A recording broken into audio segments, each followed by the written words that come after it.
right, let's go. Hello and welcome to the Firearms Insider Gun and Gear Review Podcast. This is episode 116. On this show, we showcase gun and gear reviews, gear, and anything else the gun enthusiasts may be looking for.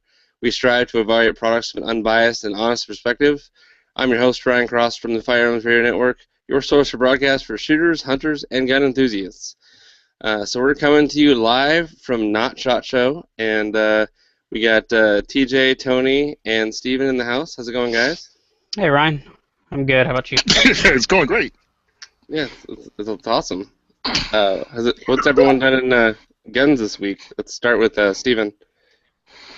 Got in a aim point PRO. So got that mounted and inspected and good to go. Just need to go take it and get it zeroed. Sweet. And what about you, Tony? I picked up my new to me Glock Gen 2 Glock 19. I actually took it out. I only shot 20 angry rounds through it of steel case. Loaded it up at the range. Loaded 15 rounds in the mag of steel case Wolf or Herders. First round jammed in the case and I had to disassemble the firearm and knock the case out. So that kind of tainted how I felt about it. So I loaded another up, and of course, the inconsistent loading is horrible. So it felt like I was shooting a .357 Magnum one round and a .22 the next, and then it jammed up, and I had to disassemble it again. So it just rained on my parade, and then I taught a training class with an NRA First Steps with this Sunday, and that's when it snowed on my parade. It got down to like 27 degrees or something while I'm trying to train these people how to shoot. Everyone passed. It was really cool. Well, actually, it was really cold. But I'm not really impressed by the Glock 19 right now because I was comparing it to the trigger on a 1911 and the trigger on a CZ75 and the trigger on a single-action Army. So it's like this thing is horrible, of course. So tomorrow I'm taking it out to the range and probably running a couple hundred rounds through it and actually try to get good with this pistol tomorrow. Yeah. Have you ever heard of the 25-cent trigger job on the Glocks? Get you some flitz polish, some flitz polish and Q-tip, and just polish up some like 3 surfaces on the inside of the slide, and it's supposed to just those metal on metal friction areas, just kind of buff it out a little bit. Well, again, this is a police trade-in Glock Gen 2, so I'm figuring anything need to be smoothed out has been at this point. Wouldn't you think? Maybe. Just asking. I wouldn't assume so on a police trade-in gun. It might have had Why do you think they rounds real? through it its whole life. Yeah, it may have been shot, just for qualification, every year. But it may cumulatively have only 200-300 rounds through it. All right. Didn't think about it that way, but yeah, you're probably right. Yeah, because a lot of people say, all cops, just because they carry a gun doesn't mean they're gun guys, so a lot of them don't shoot other carried than every day. Required. A lot do, a lot don't, kind of thing. Yeah, true. Yeah, a whole lot of carrying, not a whole lot of shooting. Times. Mm-hmm. Yeah, that's what now, I'm Tony, thinking. did you? So I'll check it out. What's up with them sights there? Is that It has a front sight? I saw the rear sights kind of flipped around. What happened is when you were muzzling me. Yeah, no, I'm like that. I don't care. My FFL flipped the rear sight around for me. He's a trainer also, and he knows I teach a lot of first steps classes. So he said he flipped the sight around just so students wouldn't be distracted by that white U that Glocks have, and then he just used some fingernail polish on the front white dot to make it stand out more. And I mean, he's been training for 40 years. He's a really cool dude, and he helps me out like that. That's why I buy from him. One of the reasons. Yeah, one thing I found with the Glock is actually the rear sight. It's almost like it's if you line the tops up like you tell people to do, the ball, the white dot in the front is partially obscured by the rear sight. So what I do whenever I have factory Glock sights is I just file them down, file the valley down in the rear notch to where it's lower. And that helps me kind of, because it's like it helps that tendency to want to, because you're human, you want to Shoot see the high, whole yeah. you want to see the whole dot, so you aim up to see the whole dot rather than lining your tops of your sights up. So if somebody's having trouble shooting high, maybe you can try that. All right, I appreciate that input. No problem. And it's free if you have a little file. Yeah. Exactly. My favorite price, free 99. And you can get Glock sights for $5 online. So if you screw them up, you can just replace them. All right. Cool. So, TJ, what'd you do in guns this week? Oh, nothing. I honestly carried. Other than that, Yeah. haven't done a whole lot lately. Sweet. Well, other than just getting ammo for my SIG P938, I haven't really started carrying it yet because I haven't shot it, and I haven't seen if this SIG V-Crown ammo is worth a dang, so can't really carry it yet until I'm confident with it. But I got all the gear for it. I got the DeSantis Nemesis holster. I know it fits real good in my pockets. Just have to find a new range around here and go try it out. I haven't shot the Tavor either, and it's itching at me like a gambling problem. Like, come on, man, go shooting. Come on, man, just a little bit, just go. Yep. It should bother you. You haven't shot that thing yet? Yeah, I know. It's killing me. It's killing me. I'm ashamed. I'm ashamed for you, Ryan. Yeah. Well, I Yeah. put a bunch of money into the guns, like tricking them out before I even put a round down range. That's just that's a classic sin right there for a gun guy. Yeah. No, it's all mall ninja all the time. Yeah, right. Yeah, unless you're a Glock or an M&P owner, and that's exactly what you're supposed to do. Yeah. Other than that, just in Washington State, there's some legislature kind of floating around where they want to propose another assault weapons ban. And it's pretty wide stretching as far as anything that has a magazine higher than like 10 rounds. It's kind of like a little mini New York attempt. So there's a lot of opposition for it, but that's kind of what we said for the last round of gun control that got voted in anyway. We have 2 counties in the state that have the highest population, and they are Democrats. Mostly they vote blue, so most likely those 2 counties kind of vote for the rest of the state, unfortunately. So I thought, I'm gonna better get myself a lower while I can, just so I can have another one. And I've got enough spare parts in my AR-15 junk drawer to kind of slap together kind of a halfway of a new one. So I'm thinking I'm gonna do another pistol 300 Blackout. I did one before, but I didn't really care for it because of some chosen parts that I used. So this time I think I'm going to go with a JP silence buffer in the back, and I've got a Yankee Hill machine free-floated handguard. It's about 12 inches long. It's got a pretty generous inside diameter of I think like 1.5 inches. So it'll overlap any kind of suppressor I do. So I'll probably do like a 7.5 or 8.5 inch barrel, and then I got put the AAC Cyclone on it. It'll be kind of a compact, like rifle with a scope, a little 1:4 scope on it, but a pistol build. I'll put like the Shockwave brace on there. Oh yeah, I guess the ATF ruled that one was okay. As far as I didn't say I was gonna shoulder it, so don't. Well, no, I don't mean the shouldering, but I was Okay. thinking it was an issue whenever it first came out because it was basically like it didn't even come with an arm strap, did it? No, it's like a plastic blade, it's like a blade, fin. but you can run you can run a strap through it and strap it through your arm, but it doesn't come with one. So I thought there was some issue with I think clearly you're selling this as a stock kind of thing. It's still good to go as far as what I've heard. That's good. Because I know it was pretty iffy at first. Maybe that was just maybe that was just people on the internet thinking they pushed it a little far, because that thing is, I know it's a lot thinner than a stock, but it's even, it's kind of like the SIG brace kind of has that wraparound piece, but the Shockwave is just kind of like almost like a really thin stock. So I think everybody was kind of scared about it. Yeah. But that's really all I've been up to. I haven't put together stripped receivers in a couple years. It's always kind of nice, like pulling out an old puzzle you haven't worked on in a while. I think That's I have fun. all the parts. All of a sudden, I'm like, wait, I don't have a castle nut. Dang it! I gotta go back to the store. So that's what I've been up to, and checking out all this SHOT Show stuff. I'm kind of relieved I didn't go this year. I got sick even before it started, so it just happened to You'd have work been out. patient zero. Yeah, I would have. I would have got Operator Zero sick probably.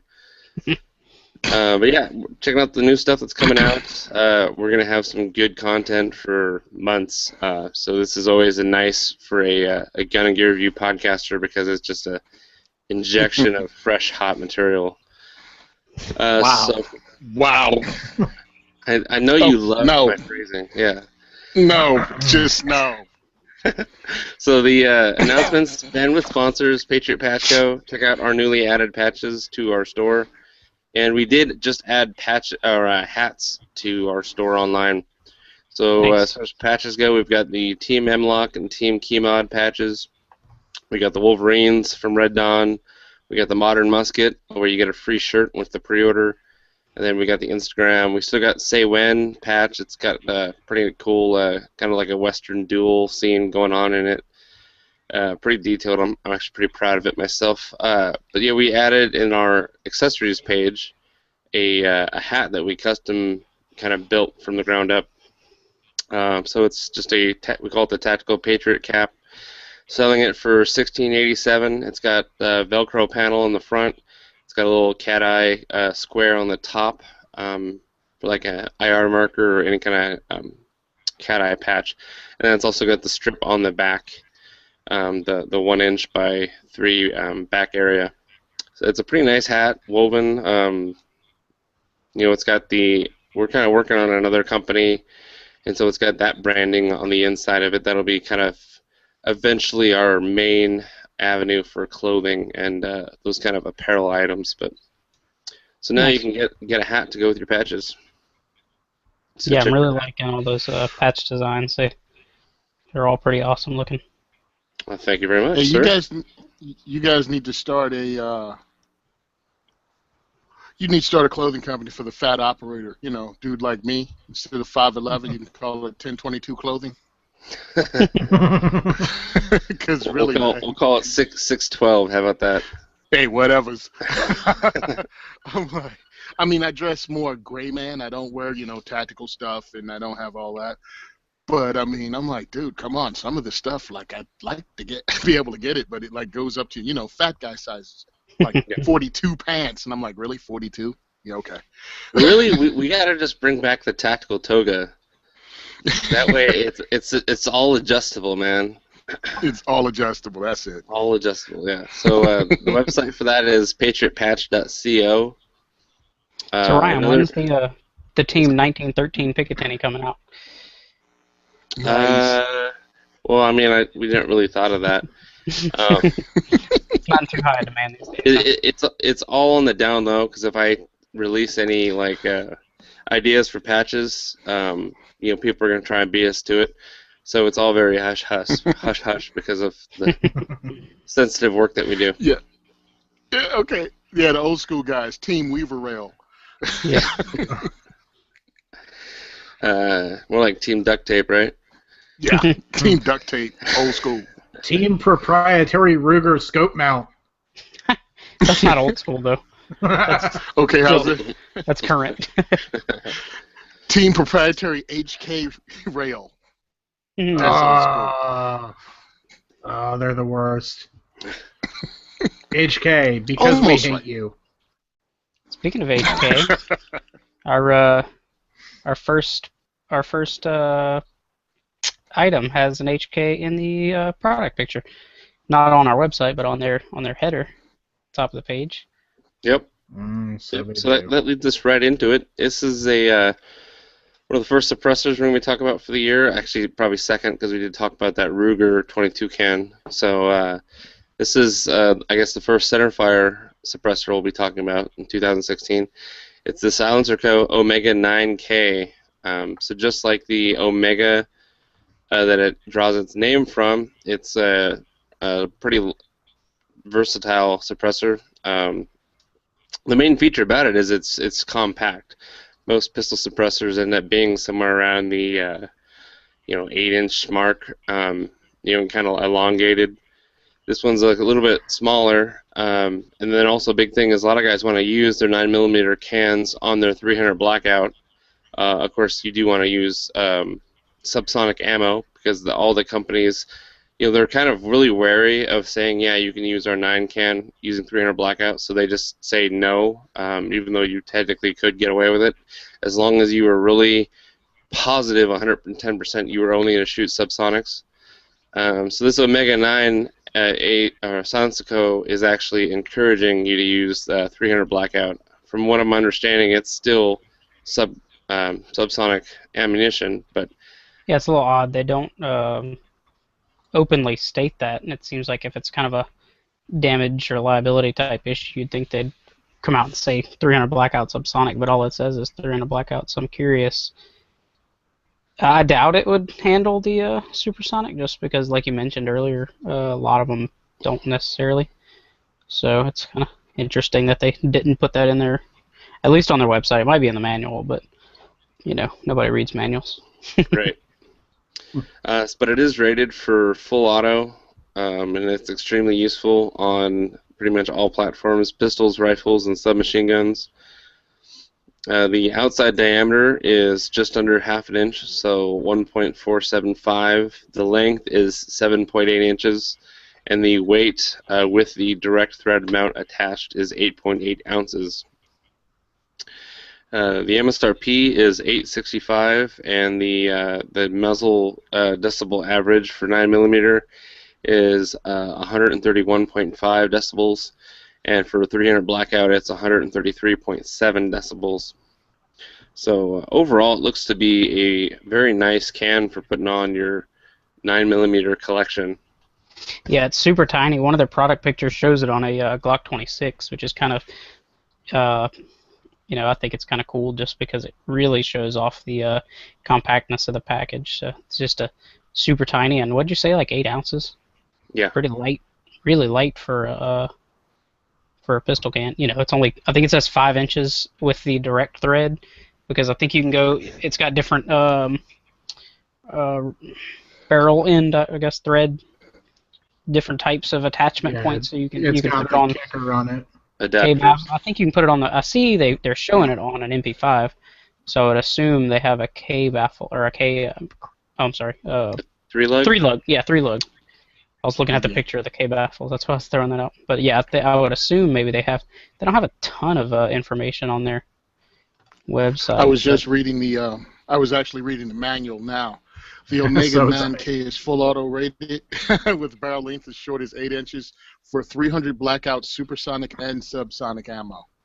So if the barrel's under 8 inches, you can shoot supersonic. As short as 8 inches for 300 blackout, yeah. Oh, as short as. So that's really, from what I understand, that's the first of its kind. So that's pretty awesome. For that. It's so small. You could put that on your 300 blackout pistol build you're doing right now and have a really compact package. Pretty much. Yep. The only thing is that the diameter of it, obviously, to get such you gotta have that internal volume. So the diameter is almost 1.5 inches. So if you're gonna do a pistol build and have an overlap of your handguard, you're going to have to get something that's got a generous 1.5 inch inside diameter of that handguard. As far as pistols go, I can already tell looking at that picture on their website header with that HK that the diameter is so fat that it covers up your sights. So you will certainly need taller suppressor height sights. And I think, it's really. Is that a VP9? It's got the ears on the end. Yeah, that is VP9. Looks like it. Yeah, that's a VP. Yeah, it's got some mill work to it. Mm-hmm. Yep. It's very, very holy.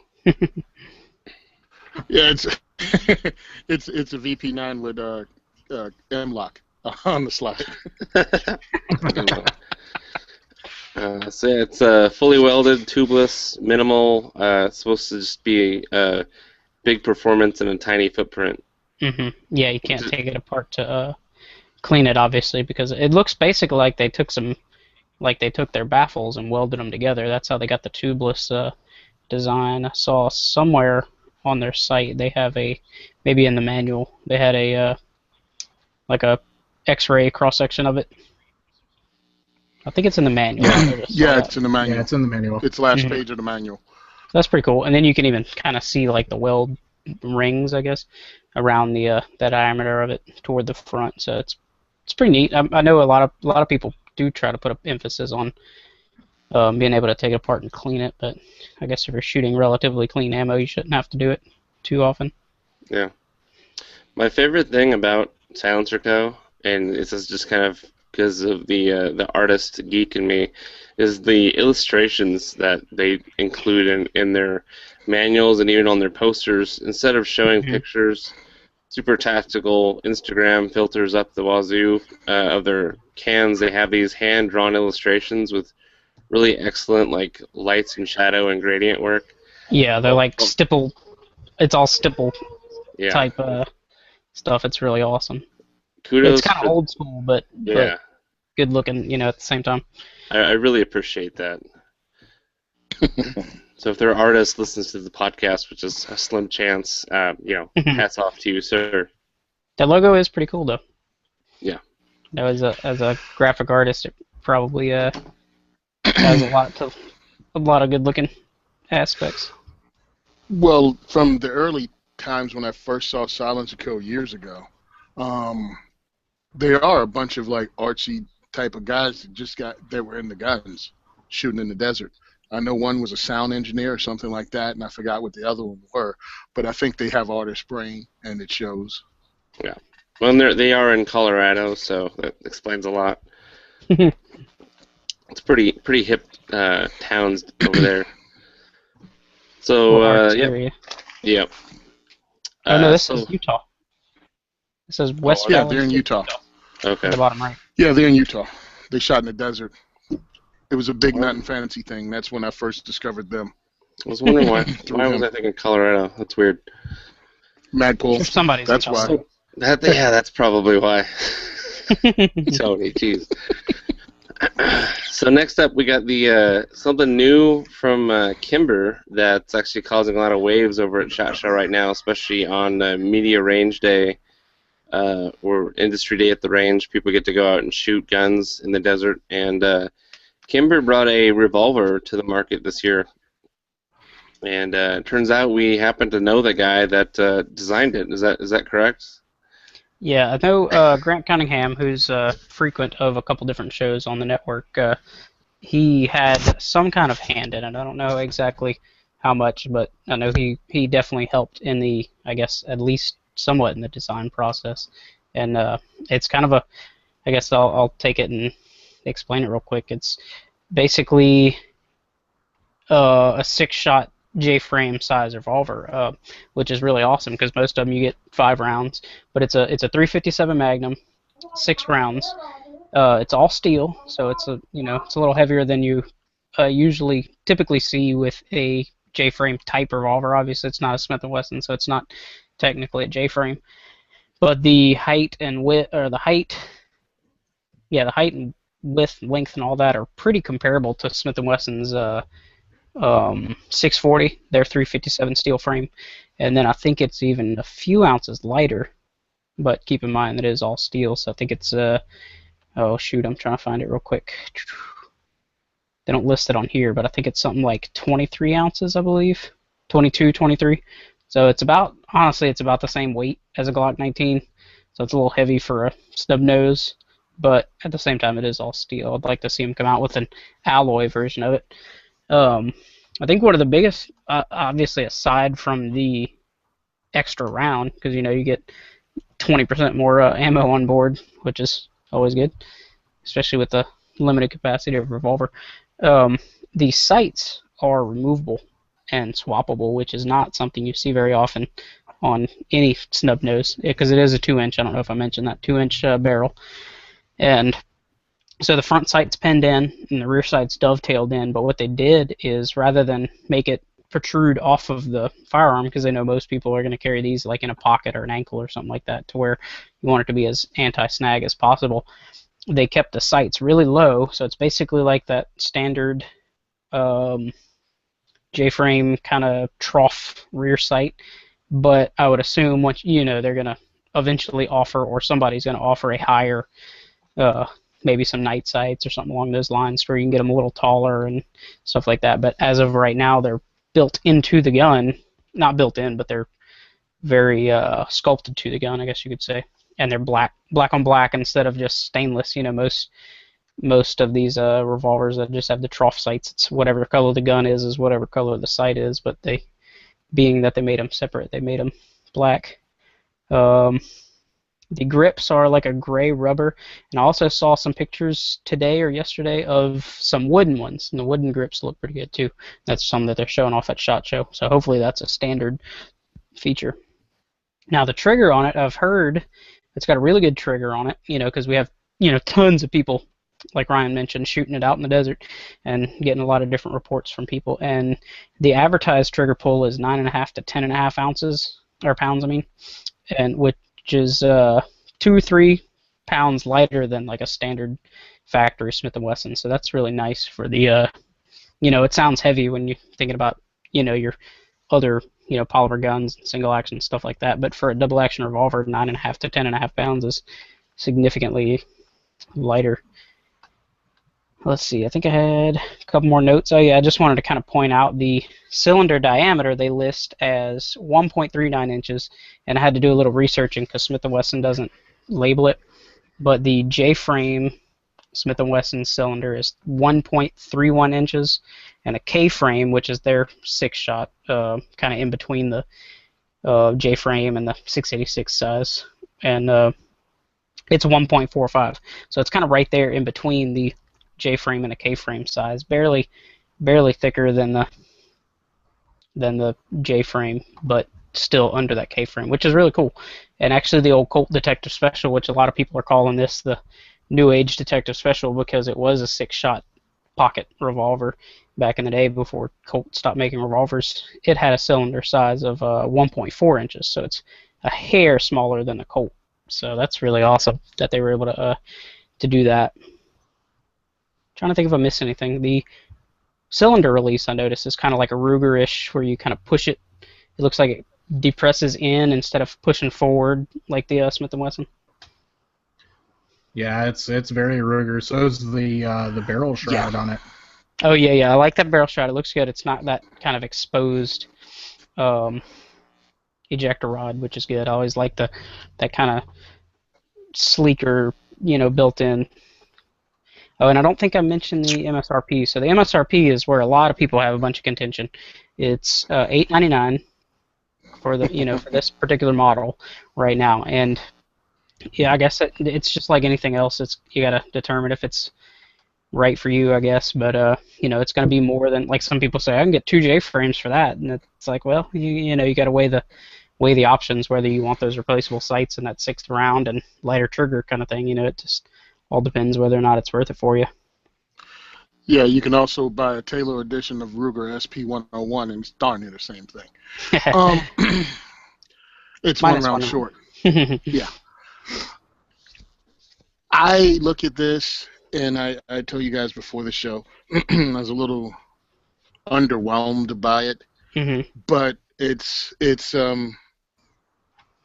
I don't know. It doesn't seem like they went out of their way to really be revolutionary. I mean, other than it's them making it, it's not really revolutionary. I know that's marketing, but this whole thing is about it didn't live up to what you said it was. You know what I mean? It's nothing unique. Yeah, if you had a Chiappa or something that had the barrel on the bottom, you know what I mean? That's revolutionary.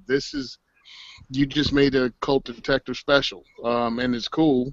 Because, Kimber made their bones making Colt 1911, so why not make the splash into the revolver world by making a copy of a Colt? And, of course, Kimber's more expensive than it should be, even as a 1911, so why shouldn't a revolver continue the Kimber tradition of being more expensive than it should be? Yeah. Also, it does not match up with any current, what do you call those, speed loaders?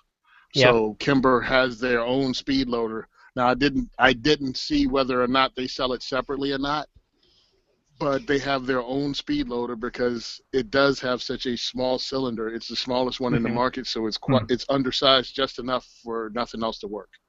Right, because it's, like I said a minute ago, it's smaller than that K-frame, and that K-frame cylinders pretty much up until now, and in recent history at least, I forget when Colt stopped making the Detective Special, but between the Detective Special and now, we haven't had a 6-shot relatively small revolver. And I think people call the K-frames small. I had a K-frame, and it wasn't small enough for me to justify keeping it.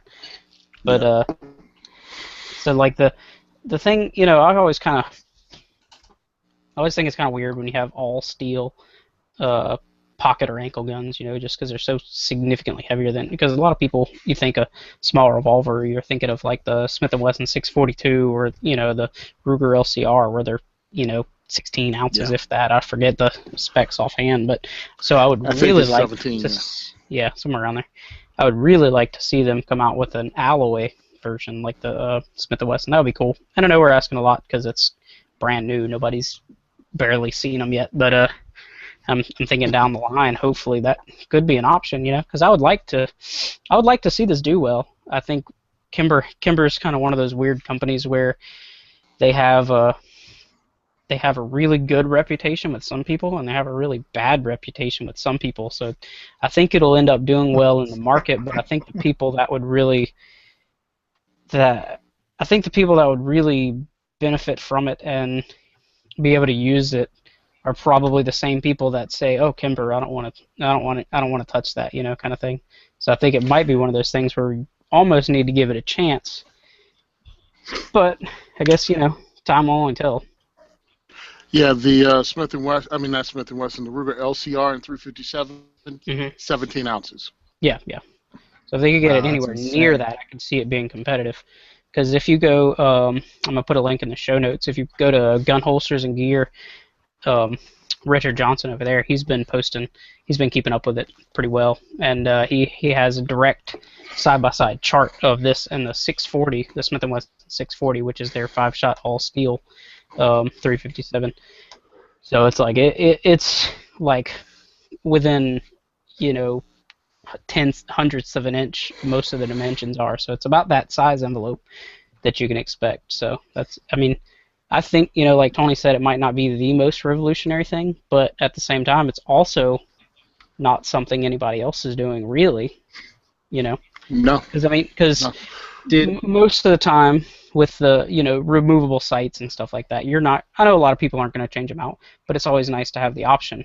And for that to come on the base level gun, that's kind of a premium option, I guess I'd say. So you're not going to get that on, I can buy 2 J-frames. Well, you're not going to get that on either one of those J-frames.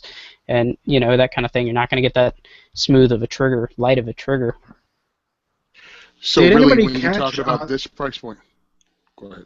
Did anybody catch on the spec sheet where it says under trigger the factory setting is approximately 10 pounds? That indicates to me some level of adjustability.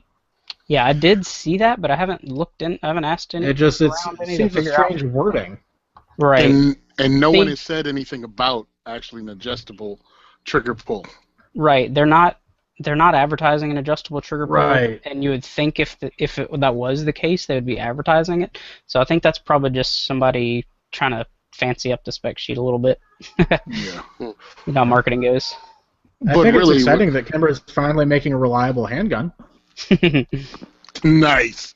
Well, thanks. There goes my Kimber sponsorship. Thanks, guys. Yeah, I do what I can. Don't worry. I know eventually Magpul will make a revolver and they'll give you one.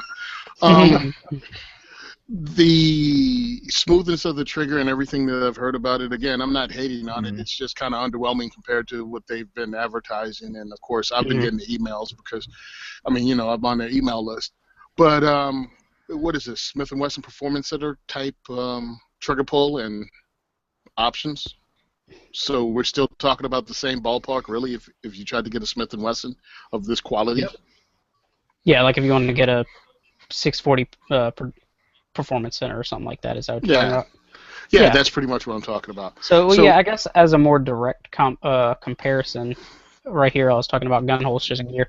The MSRP he's showing for the Smith & Wesson 640, the standard base model with the I think with no frills kind of thing, the integral rear sight, and I think it does have a pinned front sight, so that's similar. You can replace that, but the rear sight isn't swappable. But it's $729 versus the $899, so that's what, 170 difference. So but in that 170, I guess the trigger and the replaceable sights, the extra round is kind of built into that. So I think it's not as bad of a price as some people are maybe thinking about, but it's not necessarily the best price, but it's not as bad as it could be, honestly. Yeah. Yeah, I'm just wondering about. Go ahead. It's just nice to have more options. All these people coming out with the composites and the alloys, the airweights, the Ladysmiths, and the all the polymer Poly Defender and the Ruger LCRs. I like to see a resurgence in these, steel wheel guns again, because that helps a lot with weight mitigation or recoil mitigation because of the weight. I love the SP101. I do have one of those. I can't remember if it's Talo or Lipsy specials, but it's a sweet gun.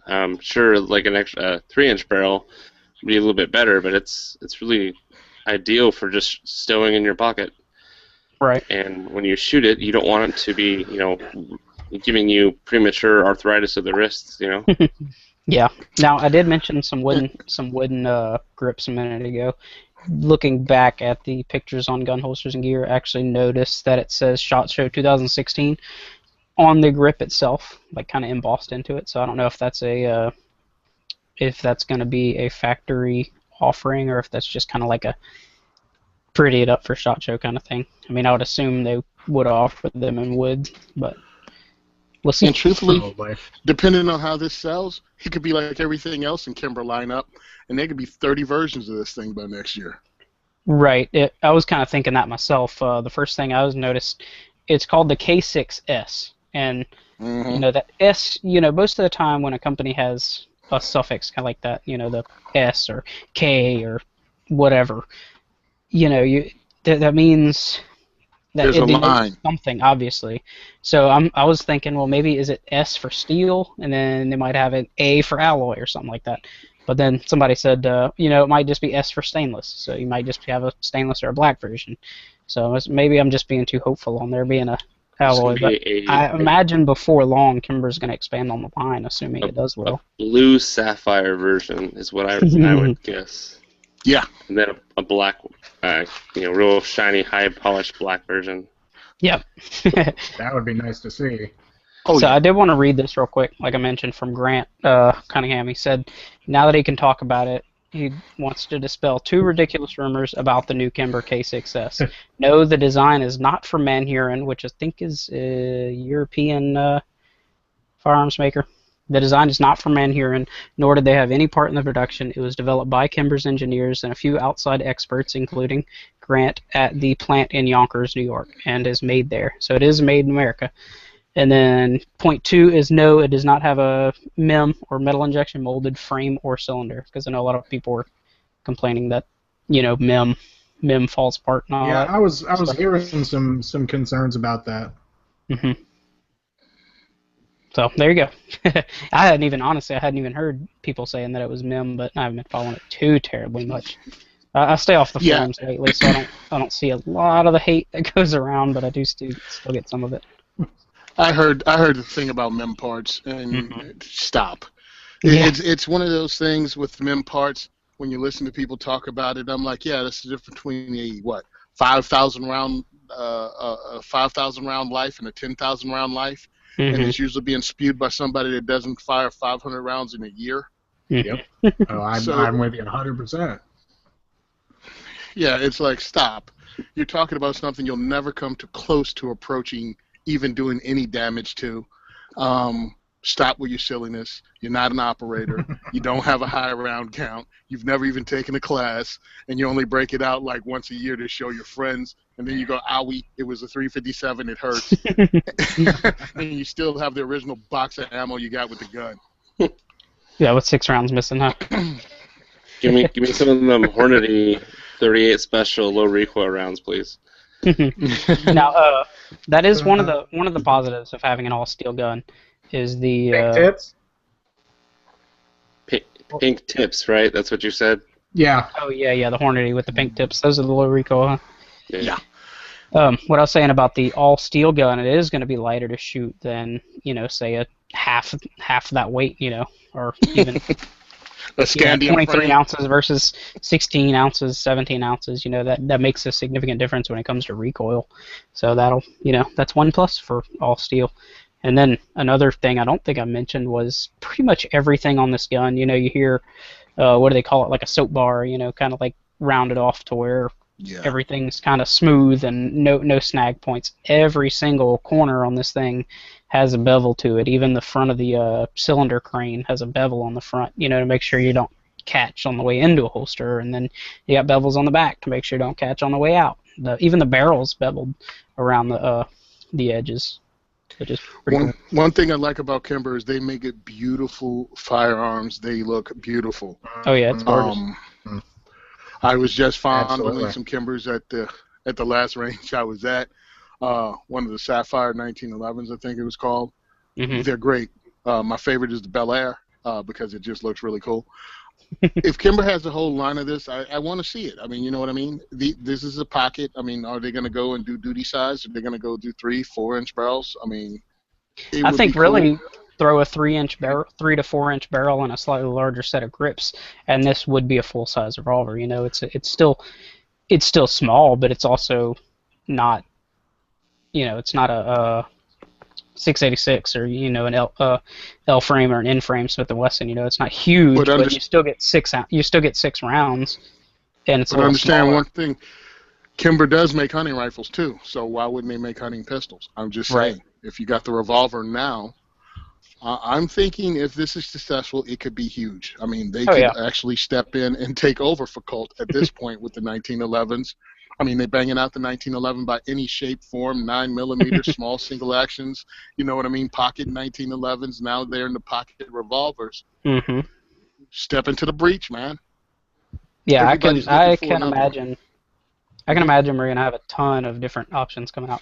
Obviously this is news just broke this yesterday or the day before, so it's like I'm sure there's gonna be plenty of different options. Like Tony said, Kimber makes a flavor for every day of the month, just about of their 1911. So I can imagine they're gonna have plenty of different flavors for this as well. If you want a lot of eye candy, order a Kimber catalog. It is worth getting the catalog. It looks awesome. Oh, one more thing. I know we're going to probably move along shortly, but speaking of Colt, and everybody who talks about the Colt Python and how beautiful they were and everything else, think about that market. I mean, people still want it, so why not give it to them? You know what I'm saying? If Kimber can step in there with a beautiful quality revolver, why not take that money? People will throw it at you. Yep, and another thing on the aesthetics while we're talking about it, the cylinders rather than having the cylinder rather than having the traditional fluting like we're used to seeing with the Smith & Wesson, they're flat. Like it's not that hexagonal shape like the Chiappa Rhino, but it's like it started round and then they put, rather than grooves for the fluting, they just milled flats, which I think looks really good. It's got a different. I don't think I've ever seen that on a revolver. So it's just got a different look to it. So it's kind of appealing. It's sexy. I mean, it's okay. Oh yeah. Yeah, it's a good looking revolver. Yeah. I think they did the really smart thing. They went out to custom gun makers and also, custom revolver makers and guys like that, and got the best of the best. I think it's a smart move. Again, nothing revolutionary, but I guess if you go revolutionary for Kimber, all right, cool. Revolutionary for a revolver kind of thing, huh? Well, they took something that they took something that is and has been the standard in defensive firearms for decades now, and made it beautiful, and I can only assume made it very well, and made it in a caliber that's in demand. I think they were very, very smart in releasing this the way it is and everything first, and then we'll see about what they're dropping for different models and different colors and everything like that later on. But I think they were very smart for releasing this particular one first. Yeah, it's a good middle ground of versus if you just come out with a hunting revolver, it might not sell as well. But this is kind of it's concealed carry, so it's hot right now. Yeah, but exactly. At the same time, it's not ultra light, ultra compact. It's between the people that want the smallest, lightest 380 and the people that want a decent full-size gun. It's kind of in the middle of those two markets. Yeah. Now there's still a lot of people that. Go ahead, Stephen. There's still a lot of people out there that they want a gun when they put it in their hand. It feels like they've got a daggum gun in their hand. Yeah. Now there is a demographic of people that, due to some physical disability in their hand strength, arthritis, or just age, they want a gun to protect themselves because the world's only getting more and more kind of wild, and a lot of times, because of the controls on an auto, the safety, the slide, the magazine, and all that, they kind of get steered in the direction of a double action only pistol, and it usually ends up being the LCR because it's lightweight. But the recoil of even 38 specials that are loaded for low recoil still might be a little much for some of these people that have physical disabilities, and instead of them having to default to the LCR and 22 Magnum or 22 long rifle, it's nice to see companies come out with a 9mm version, just because it's a really economical round, and it has less recoil than some 38 specials, and some people just don't want to be invested in another caliber altogether. So I've seen quite a bit of people kind of pieing over the LCR and 9mm, even though it does not come with moon clips last time I checked, which boggles the mind. But so it requires them but doesn't come with them? Yeah, go figure, right? That's odd. Yeah. So if Kimmer were to come out with a 9mm version, where the cylinder, there's mechanisms involved where it didn't need moon clips because it would accept a rimless case, and it'd be able to eject them somehow. Well, I think another caliber that a lot of people overlook is the 327 Federal Magnum. Thank you. That is something I've been checking out for a while now. When it first came out, it's pretty much an extended 32 long or 32 Smith & Wesson. All of those are 32 HMR. All of them work at 32 HMR. All 32s will work. There's about 6 check it out. you can shoot in a 32 or 327, so that's even better because it's kind of like 357 and 38. You can train with the lighter ones. It's kind of a similar Train concept. with the lighter ones. And actually, Sunday when I was teaching the class, the lady had a problem operating every semi-auto I had because she didn't have the hand strength, and we ended up having her shoot the single-action 22 caliber pistol, which of course it had those cowboy action sights, which are horrible if you're a first-time shooter. So she ended up shooting my CZ75. I just loaded for her and she fired it, and the lady ate the circle out of the target. But yeah, I mean, she had everything else going. So yeah, something like if they make this and Kimber keeps rolling with it, I don't see why they shouldn't go with the 327 Magnum, because a lot of women are into this. I love to see that. Yeah, that would be really FFL cool. was telling me about.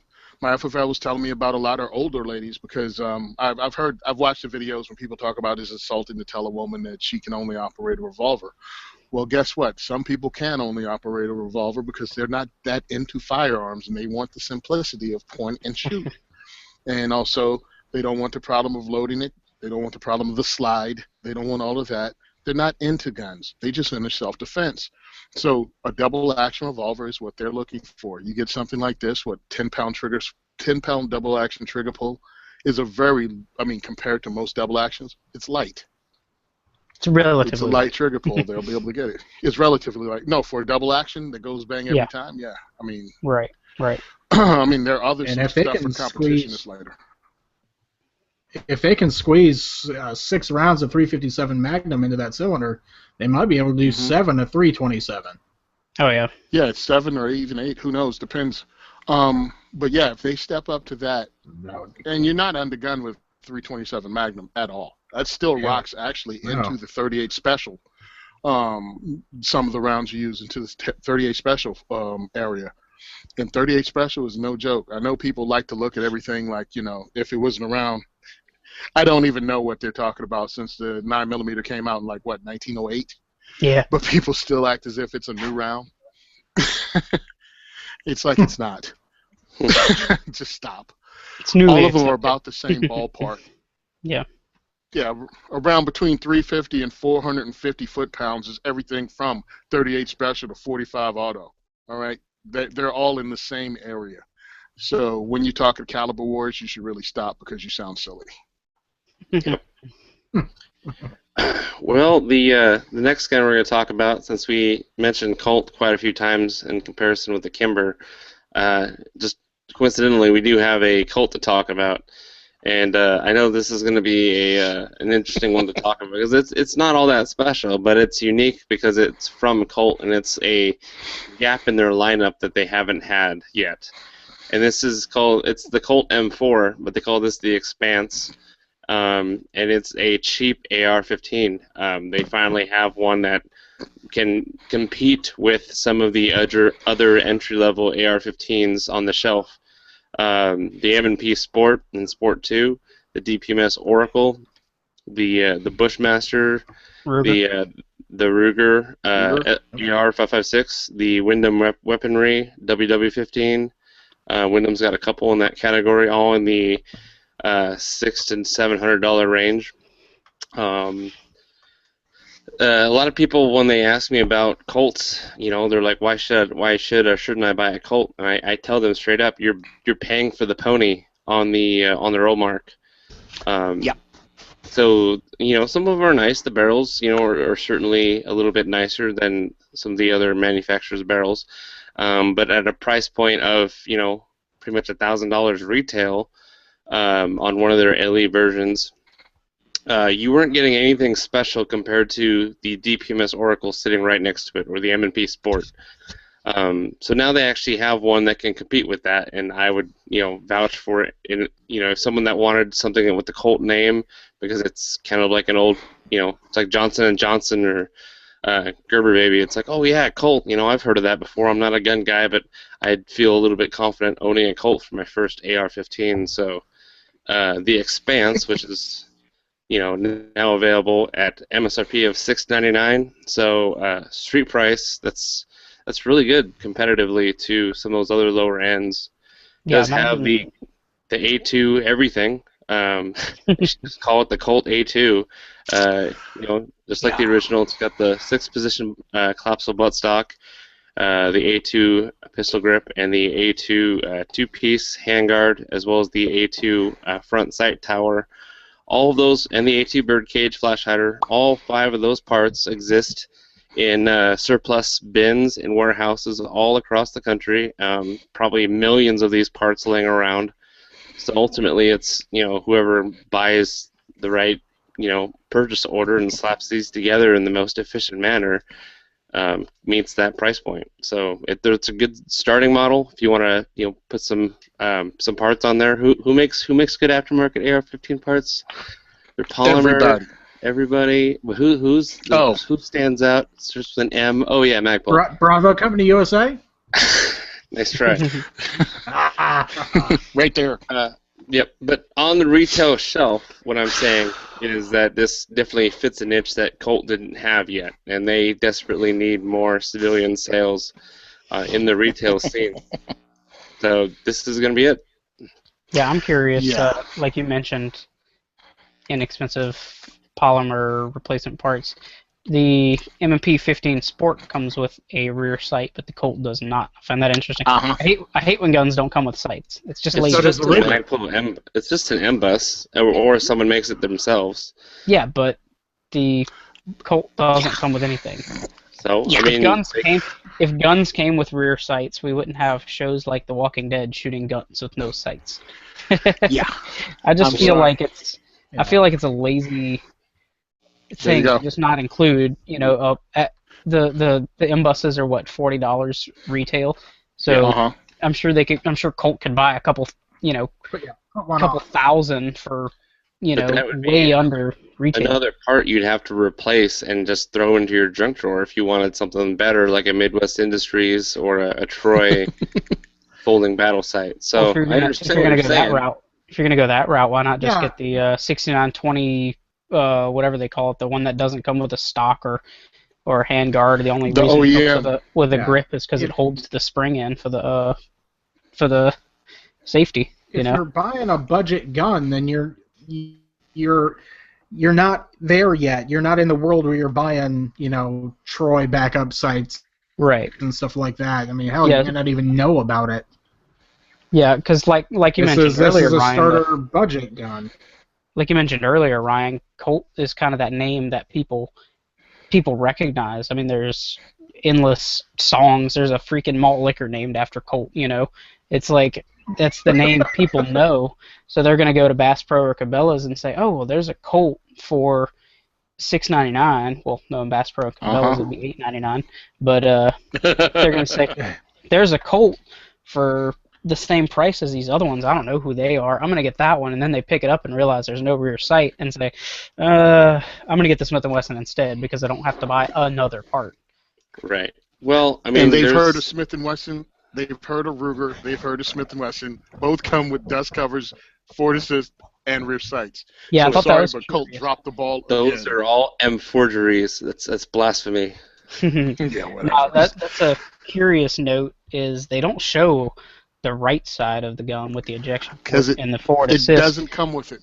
But yeah, it says the Expanse can be upgraded with the addition of a forward. Upgraded with the addition. Yeah, with the addition of a forward assist and dust cover. So I'm kind of thinking, does it just have a plug there where this goes?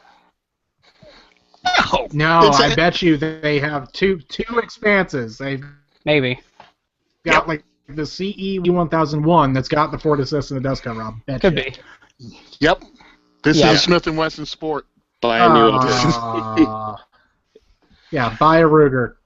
Not that that's a and also not that that's a deal killer, not having those or having those, but at the same time, it's like, yeah, I know for some people, but some people it's not. So it's kind of like, I wish they showed the other side because it says upgraded.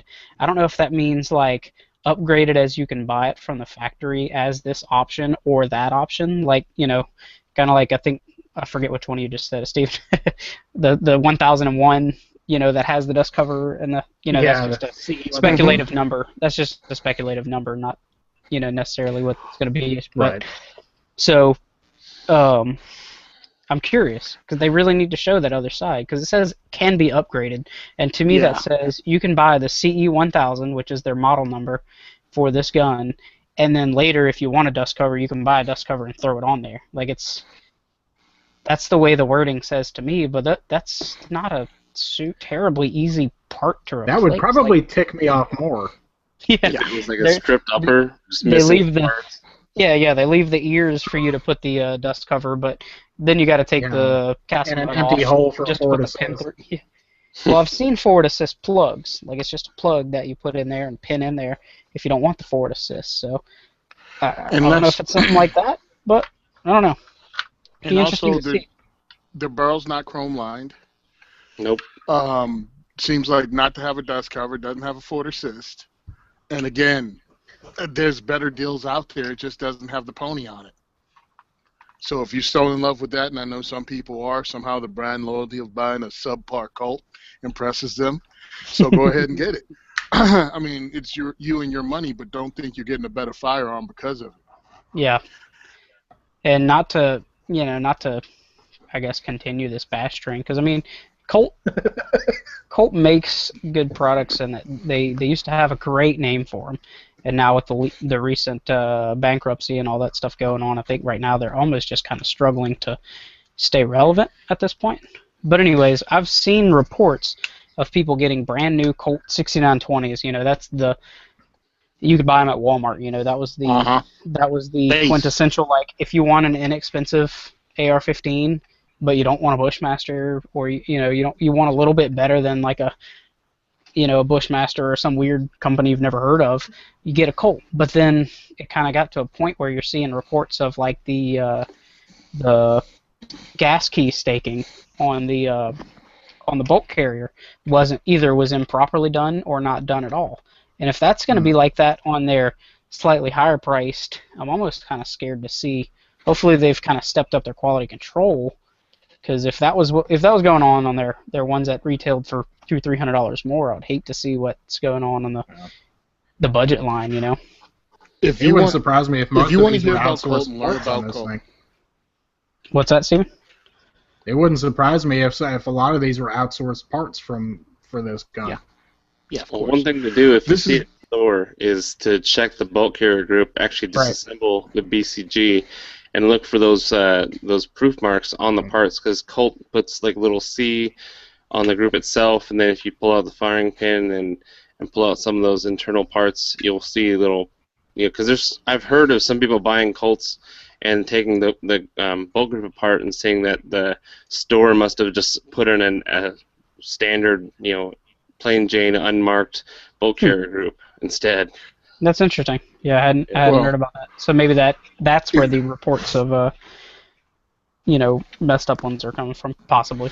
Because this one doesn't mention anything about the BCG in it, whether or not it's a Carpenter 158 or an 8620 carrier or 9310, none of that. Their They tell you website nothing is with this. very lacking. There's almost no details other than this exists and here's some very basic specs. So this is going to be one of those things we're kind of going to have to look out for. It does have a 1-in-7 twist barrel, which I think is good for budget rifles, because for whatever reason people like to put the 1-in-9 twists whenever it's like they think a cheap rifle has to have subpar twist rate. Because you're only shooting 55 grains out of it, yeah. Yeah, but if you want to hear the Colt story, Ryan McChad had a series on that, and it'll tell you about how Colt is. And they've often, in the last few years, had quality control issues, even in the 90s. I mean, I've read reports of no rifling in the Colt Pythons near the end. So I mean, they have union problems and they have subpar stuff going on at Colt, and also they have a problem with leadership at Colt. I think Colt's one of the few names out there that run their name without Freedom Group being involved at all. They've trashed their own name. When I was in the Marine Corps, I was issued a Colt. I had no problems with it. But pretty much Colt ignored the civilian market for about 20 years. And everybody caught up with them and passed them. After they lost the military contract to FN, they realized, oh no, we have nothing but military and police contracts. Dumb move. So now they're scrambling for the civilian market and doing it wrong. How do you sell a budget AR-15 with no rear sight? It makes no sense.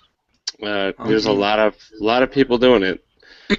That's annoying. Stop it. It is annoying. Yes. A lot of times they get it, and it's almost like it's for the benefit of the retailer, because it pretty much forces them to buy an optic or a rear sight at the store, because it's not ready to go to the range right out of the box. I mean, it is, but you're not going to have very good groups without a rear sight. So, and one more thing. And one more thing about out of the box. At what price do I have to start paying for a pistol? I mean, before a firearm, before they stop putting in the cardboard box? For real? We're talking to you, Ruger. Hey, I bought a NAA North American Arms mini revolver, and it came in a plastic box. And then I bought an M&P Shield, and it came in a cardboard box. Yep. Most Wyndhams come in a hard plastic case inside a cardboard box. Just saying. Yeah. So I always thought that was kind of funny. You can buy a $200 or $180 .22 revolver, and it'll come in a hard plastic case. Might not be the best one, but it's plastic. And then you buy a $1,000 pistol or rifle, and it comes in a cardboard box. Yeah, my FN P12 shotgun came in a cardboard box and cheap styrofoam. It looked like I was unpacking an air gun. Exactly. That's not a cheap pump shotgun. Yeah. That doesn't bother me so much as it does other people. Yeah. Just because it's kind of like, if it's a long gun, I'm probably not going to carry it in the box anyways, and if it's a handgun, I'm probably, again, not going to carry it in the case. If there's a nice handgun, you're going to upgrade the case. If it's not, you're just going to throw it in a holster or in a range bag kind of thing. Well, the reason I'm saying that is because I got my shotgun the other day, and I want to go to the range. Well, the shotgun comes disassembled. Oh, yeah. So either I have to leave it disassembled and reassemble it at the range, or buy another shotgun bag, because I used the one for my AR-15. I had like 2 inches of barrel sticking out the end of the bag when I took it to the line. It's like, yeah. And you can't have an uncased firearm in your vehicle, can you? Yeah, you can't have an uncased firearm in your vehicle, and you can't take it from your vehicle to the firing line uncased. So yeah. I'm just saying, I mean, really, even put it in a cardboard box, but put it in a bag. Help a brother out. These are Bulldog makes like $10 bags. Yeah, that's just something I guess that didn't hit me. Not, I could walk to the range with a rifle on my back if I wanted to, and nobody'd probably care. But yeah, I just didn't really think about that for New Jersey, California, some of those other states where you have to have it in a case, that kind of thing. Yeah. You got your point there. Yep. Well, I tried to open that one up with the give it a positive spin, but I think you guys definitely gave an opposing opinion enough, so I hope we're not biased one way or the other. I tried not to do that, but then it just kind of, I kept noticing things, and it was just kind of, Yeah, I mean, budget ARs are kind of 50-50. I mean, you get, it's a love-hate relationship. You love them because it gets new gun owners into the rifle platform that we all love and we want to preserve. Yeah. Without them having to drop, $1,700 on a Daniel Defense. Right. But it also is like, you kind of come to, once you get into it, like a year later, you're starting to learn all these individual specs. Chrome line is good. These parts need to be changed out. You start to get a little bit more of a novice instead of a complete greenhorn, and then that's where we start to pick and prod at it. But yeah, and I really hope we didn't come off as being kind of biased, I guess, because at least me personally, my caro meter for Colt is right at 0. Like, I don't hate them, I don't like them, just Colt's there, and it's just kind of the more I was looking at that rifle, it just kind of more things. Well, see, mine's the opposite, because when I came up, there were only a few good manufacturers. You know what I mean? There was Colt, there was Smith & Wesson, there were Browning, but I mean, really. And again, that's what my service rifle was, a Colt. And it just seems they continually make bad business decisions. Coming from me, Colt can have an entry-level rifle. There's nothing wrong with what they did. Truly, I really think it should be chrome line because, sorry, but come on. And it should have a rear sight. And it should have a dust cover, and it should have a forward assist. Just stop. It's a Colt. It doesn't even have a bayonet lug from the picture I'm looking at. Oh, no. Which is cool. We all know how much those are cool every day. All right. Yeah. And then it's a Colt. You're supposed to have some kind of name brand. Like, it's like when Mercedes started making 190Es. Everybody was like, really? It's like, you don't make a cheap Mercedes, but you don't make an AR, or you don't make a Colt without a forward assist, dude, and a dust cover and a rear sight. I bet this one's just got the big sugar pins in it too. Yeah, I mean, seriously, this is Palmetto State Armory does a better job. Palmetto State Armory does a better job. Ruger does a better job. Smith & Wesson does a better job. Armalite, DPMS. Yep. Wyndham. Wyndham's are nice. I'm not gonna lie. Delton. Oh, Wyndham's very nice. All right, so I think we pretty much said everything we need to say about that Colt. We can stop beating a dead horse now. Nice. Yeah, all right. So the next one up is something a little different. This is a new product from Crossman. The good old air gun maker, pellet gun, BB guns.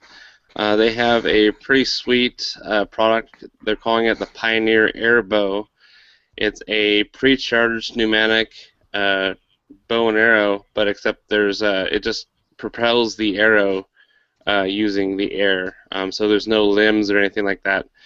It looks pretty unique. It's got some camouflage kind of vinyl I don't know if it's vinyl or dipped, but panels to give it a little bit of breakup. But it's for the most part it's black. It's got a full rail on the top where you can mount your scope. It does use proprietary arrows. I think it comes with 3 arrows in the box. The MSRP is $849. It is debuting at SHOT Show and like kind of hunting shows this year. So it's scheduled to ship in April 2016. Right now, all pre-orders receive your choice of an additional 6 arrows or a custom case. Basically, the best thing about it is the arrow speed is 450 feet per second, which is pretty good. I mean, crossbows could beat that for the most part, but a standard bow, you're looking to try and push 300 feet per second. They call that like IBO speed. So you're definitely getting faster than that, which means the arrow's dropping a lot less. You've got a little bit of a flatter trajectory, and of course you have the precision of the having a trigger and a rifle scope on there. Nice. Yeah. One of the kind of things I noticed is that it comes with a scope, which is always nice, especially if it's not gonna. You're probably gonna put a scope on it anyways. It's probably a cheap one, but I give something to get you started. The arrows appear to just be like a little, instead of having like a nock, you have like a little flanged piece of plastic on the back, I guess, to make a solid seal with that pneumatic. Like a gas check almost. Yeah, kind of like that. Yep. So I'm wondering if maybe right now you can only buy the Benjamin ones, but maybe I wonder down the road if they're just going to sell, so long as you have the proper size shaft, because I'm sure because there's different thicknesses and lengths, of course, but so as long as you have the right size arrow, I would imagine maybe they make like a little retrofit to where you could just buy like a box of a couple hundred of these for a few bucks and just throw them on your existing arrows. That would be pretty cool. So you're saying if the shaft is too long or too thick, it won't fit? Yes, correct. Well, you can always cut down your existing shafts to make it work. Blasphemy. Yeah. It looks like they're 375 grain arrows. That's you could pretty much achieve that as long as you have the right tip. Mm-hmm. So it does come with 3 custom arrows with field tips. Of course, you could put a broadhead in this thing, mm-hmm. and there's enough clearance for that broadhead, and it'd be a pretty good hunting weapon as well. Yeah, one thing I'll notice is under the tab it says safety at the bottom. It says anyone, regardless of size or strength, can handle the Pioneer with no cocking rope to lose or tangle. The Pioneer airbow is easily operated with an ambidextrous cocking bolt, making it especially safe for tree stand use. So you're not having to put the, I guess, muzzle end. I don't know the nomenclature for a crossbow, but you don't have to put it in the dirt, stand on the little cocking thing, pull the rope up, pull the cord up. If you especially if you don't have the body strength for that, it's almost like the cocking knob it looks like the cheek rest, like a cheek riser that you would normally see on a stock. And that's the cocking knob. You pull that back and it cocks it. So that's pretty neat. The cool thing about this is that the amount of pressure it took to cock it. I mean, I watched Jeremy Shockey do it with like 2 fingers. Mm-hmm. That's one of the problems with a crossbow or any bow is the jaw. Yeah, if you don't have 70 pounds worth of upper body strength to do it, you just can't do it. You're not doing it. Another thing is also one of the things on crossbows is sometimes people do stupid things like dry fire crossbow. Real dumb. But you won't have a problem with this because it's an air gun. So that won't happen. Yeah, it's basically another part. Essentially, it's a pneumatic pellet rifle, but instead of pellets, you're putting a plastic tip or plastic. I don't know. The rear end of it is plastic, kind of like a flange. So it's like. Other countries. It looks like it actually slides onto a tube. Yeah, it does. FX has been doing this as a higher-end air rifle company, pneumatic air rifle company. They came out with these, and Crosman's really smart. They have an air rifle called the Bulldog, and pretty much this is the Bulldog with a tube in it. Yeah. And it just makes it work really well in the American market because not a lot of Americans hunt with air rifles, but a lot more Americans hunt with crossbows and arrows. So this is an introduction into that market, and I hope it takes off because I really like Crosman. They're doing a lot of good things. Go ahead. Oh, I was going to say, I find just a little weird about the branding. It's the Crosman Benjamin Pioneer Airbow. So you got enough names there, buddy? Well, what it is, of course, Crosman. But another thing is in the Crosman line, there's the Benjamin. Benjamin is a big name brand, too. So they're just not letting one go. It's like a marketing department. I'm sure they thumb wrestled or paper, rock, scissors or something. I don't know. But most people wouldn't know Benjamin outside of air guns. Right. I have a old school Benjamin single shot pellet pump that I like. But they also it shows that they have like a refillable, almost like a CO2 or a miniature, like a 1 pound propane tank size recharge tank. Because it's basically the pre-charge pneumatic, or PCP is the acronym, is just a tube that usually runs under the barrel if it's an air gun, and I guess under where the shaft goes for this. And you basically just pre-fill it, and then it's got like a regulator on it to release the gas or release the air, and then when it runs low, you just refill it off of a secondary tank, and then it's even got a pressure gauge at the front, so you can take a quick look at it and see, well, I'm running low, I need to recharge it, so you don't get that critical shot and realize that you only had 20 pounds of air left and it just kind of drips off a few feet in front of you, because that would be depressing. Yeah, you can fill these up with compressors, or you can have it, or you can go to your fire department or whatever and have them fill it up. It's a scuba tank, same thing. They just have smaller ones so you can take out into the field with you. Hey, I like the idea because I really like air rifles. It's an inexpensive way to shoot. Now with this, same thing. It's $8.99. That's what the price is, right? Yep. $8.49. So street price will probably be $100 less, maybe. Yeah, about so it's a little more expensive than some crossbows. But not a lot, right? Right. Yeah, but at the same time, it's kind of like that value of being able to, kind of like you mentioned earlier with the double action revolver. Some people just might not be able to operate a heavy enough crossbow to be able to, if it's light enough for them to operate, it might not be light enough to take down the game they're trying to take down. So if this circumvents that would be really. Plus, it would open up your. I don't know. It shows they have a map.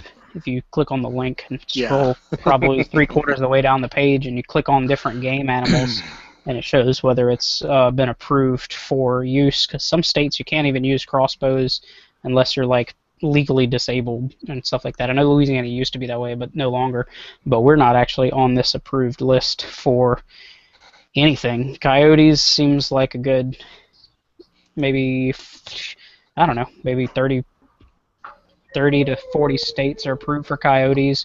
Whitetail, there's like 4 states, and then 2 pending, which the pending are Washington and New York, and a couple southern states are approved. And then you got bear, same thing, there's 3 states. Hogs, Texas is approved. I'm sure Texas doesn't care what you kill hogs with, they just want them gone. Texas let you kill a hog with a freight train. They don't care. Yeah, I think so. Let's see, for turkey, I honestly don't know. I think, what is that one below Pennsylvania? Maryland. Looks like Maryland. Yeah, that's Maryland. I can't really see. It's really small, but I'm assuming it's Maryland. Yeah, so you got Maryland and California. So it's a very limited, I guess. That was my first concern, is it being new, because like Ryan, for example, can't use certain things for primitive that I can use. So it's like the state hunting laws are just vary so wildly. Yep. And so I was kind of curious about that right out of the gate. Yeah, Washington State, if it's a primitive rifle, or like a muzzleloader or a primitive type of hunting using a bow, they really want to keep it primitive. You can't have anything electronic on it, not even if you have a set of pins that are fiber optic and there's a little screw-in LED bulb to illuminate the pins, that's illegal, man. The warden will nail you for that. You can't even have the illuminated nocks on your arrows, so when you shoot, you can see where your arrows go in low light. Those are illegal still. That doesn't have anything to do with the usability. That's just being able to find your, I don't know, like $30 arrow, however much they run. Right. Find your expensive hunting arrow. I mean, you can't use 209 primers in your muzzle loaders here. Right. You can buy them on the shelf, but you better not be hunting with them. So it's interesting that the only thing Washington State has on this little interactive map is pending for whitetail. And usually, I mean, most of western Washington is blacktail. The whitetail population dwarfs the blacktail and the mule deer. So it's kind of interesting that it's pending for whitetail, but not for mule deer. I don't see a blacktail category, so maybe they're kind of lumping the two into whitetail. That's kind of what I was thinking. Maybe they're lumping it into another category. Right. It seems like Arizona doesn't care what you kill them with, because it's approved for everything except for alligators, and I don't think alligators, they have too many of those in Arizona. Yeah, alligators and turkeys. Yeah. But everything else on the list is approved for Arizona, and everything else is very, very, very slim, between 2 to 6 states approved or pending. So it's I mean, obviously, I don't think this has been, if it's been done, not as mainstream as Crosman. It's not as mainstream as Crosman. It's a new technology. I mean, I know I've seen the 1022s that you can convert to shoot a arrow kind of thing, but other than that, I don't think I've ever seen anything like this. So what it is it's a higher end air gun company that did it, FX, and I'm talking like $2,000 air guns. Yeah. So you're not gonna see that with most people. Only because, again, I'm a gun dude and I'm into everything that shoots, so that's why I know about it. Thought it was kind of a niche market then, and I still think it's one. But Crossman's smart enough to use anything they have to cross-pollinate their product. I mean, they also do airsoft, they do BB guns. Everybody knows the BB guns. Well, they do hunting-size BB guns too. I mean, not BB guns, but hunting-size pellet guns up to 357 in diameter. Those things are crazy. So, yeah, those are pretty cool. Actually, they have they have entire hunting shows based on it. And they gave one of these people their Bulldog in 357, and they went to Africa, and they're hunting African game with a Crossman 357 air rifle. And I'm talking, they shooting antelope-sized stuff. And, I mean, of course, the shots are like 50 yards, 50, 75 yards, depends on how dangerous it is. But they're dropping it with one shot. Wow. With a 357 air rifle. Yeah, because those things are, like 800 feet per second at least, huh?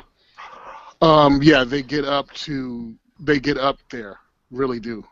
And I'm talking some serious foot-pounds. Of course, with an air gun, it's about shot placement. And that's what it really comes down to, putting it where it needs to be, because, of course, these things don't have the ballistic coefficient of a regular round. So it's going to be shorter range, but it's more of a challenge. It's pretty much inside of where you would hunt with an arrow, you hunt with an air rifle. Mm-hmm. Yeah, now just kind of as a comparison, what Tony was talking about, the FX, what is the name of it? FX Verminator is what they're calling it. It is...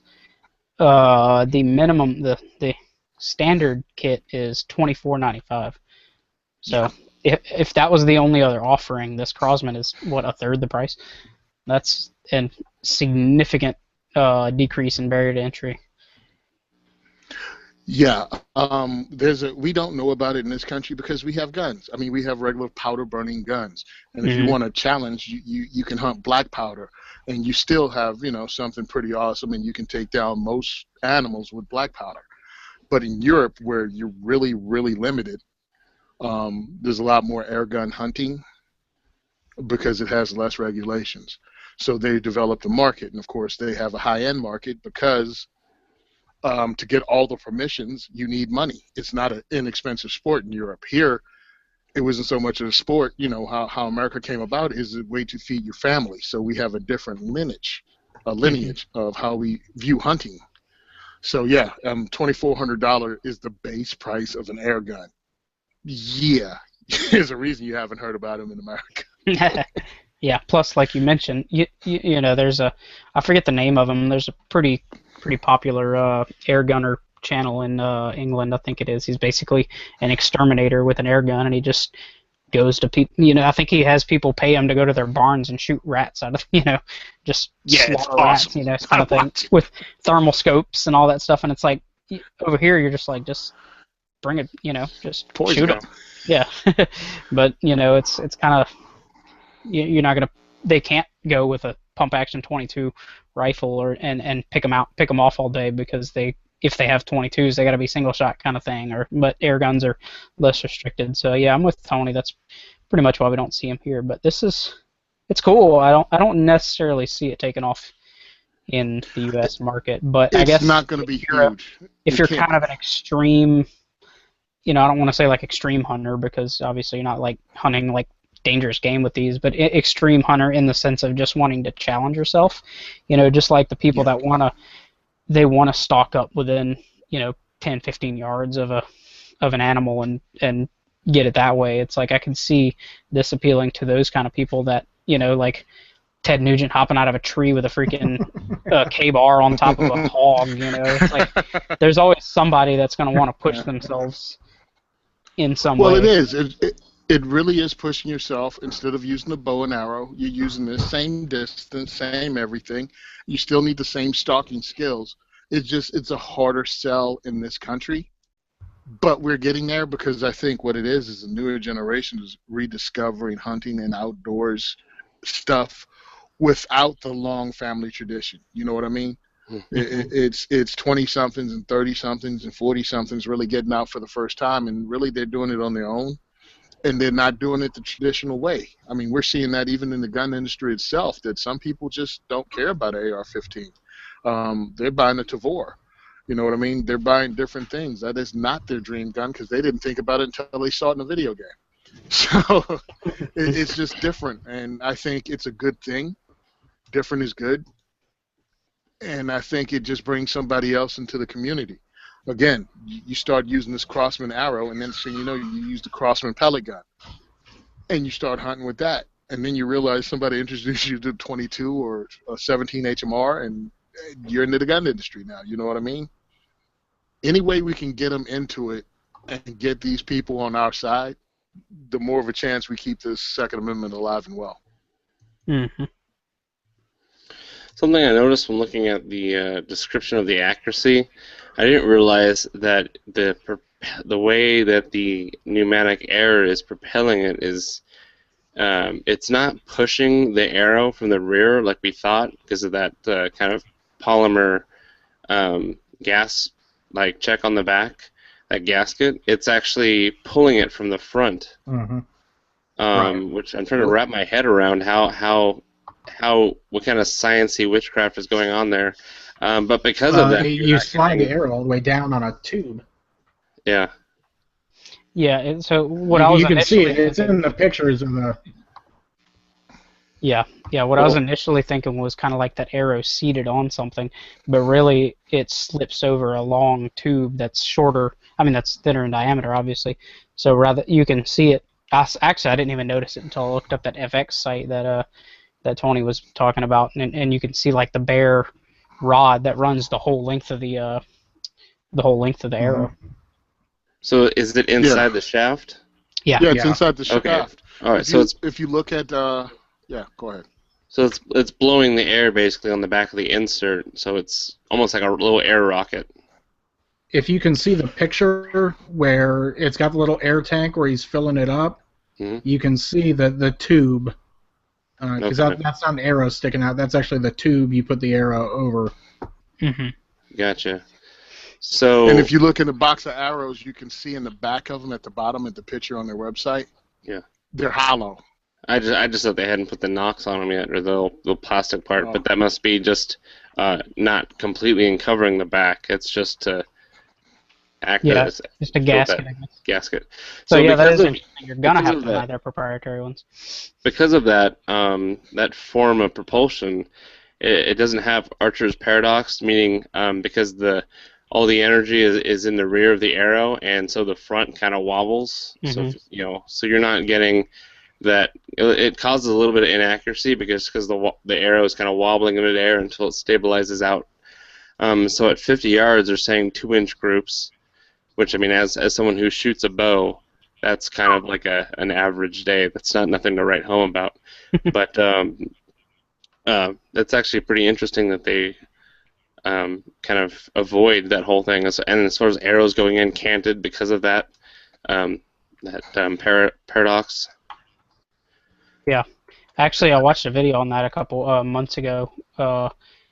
From a guy on YouTube. He kind of does like weird, cool, sciencey things, and he's talking about the Archer's paradox. And they show like some super high speed footage of it slowed down. And I'm gonna throw a link to that in there because that's pretty cool to watch, even if it isn't directly related to this. But it's a pretty neat thing to learn, you know. Oh, and if you want to see more of this Benjamin Bulldog big bore air rifle, it's on Team Wild TV. That's the YouTube channel, and it's pretty cool because they hunt what's ORYX. I don't know. Horse? Looks kind of like an ibex.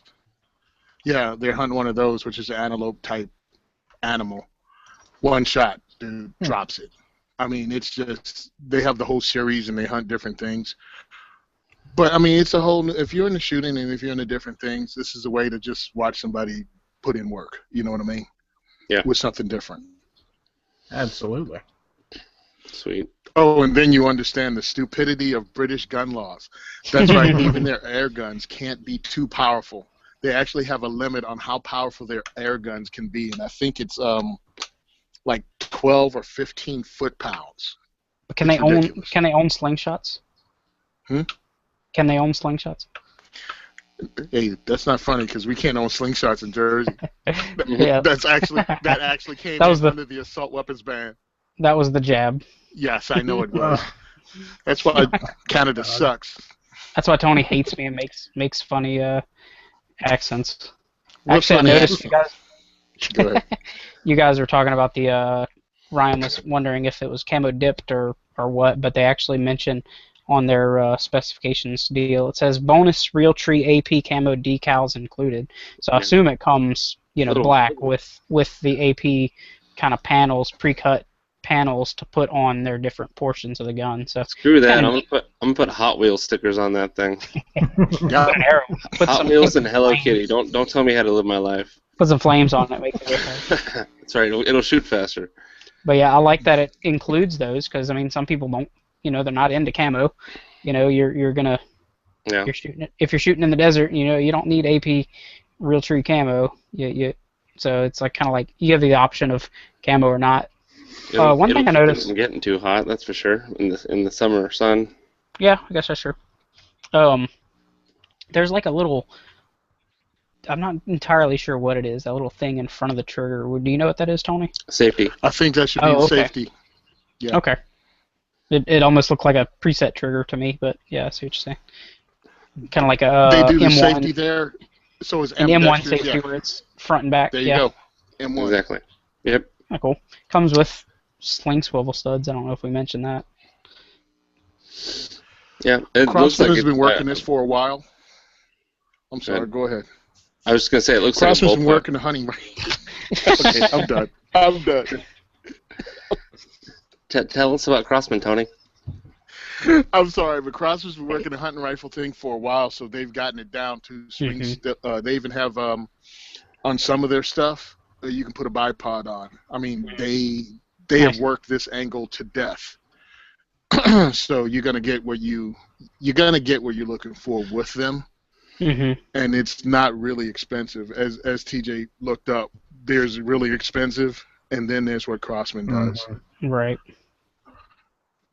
I feel like we've covered a lot of their products this year, or in 2015, and then now on to 2016. Seems like we've covered quite a few air guns coming from Crossman. I gotta make sure that we cover a lot of bases. Make sure that people that are more into air guns get a little bit of representation on the show. Yeah, this thing just looks cool too. It looks like a freaking futuristic alien blaster thing. Yeah, they had a really hot one. What was the name of that darn thing? They had one that was pneumatic, and it also was electronic. I can't think of the name of it, but it had M4 compatible stock on it.